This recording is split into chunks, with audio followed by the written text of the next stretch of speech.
flood watch for the following Ohio,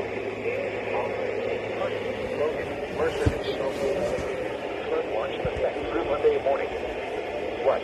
Flash flooding caused by excessive rainfall is possible.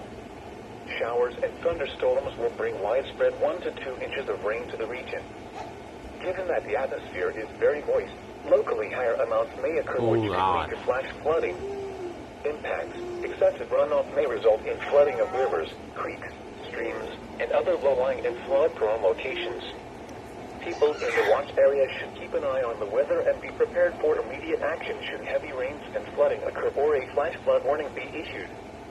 Avoid low-lying areas and be careful when approaching highway dips and underpasses.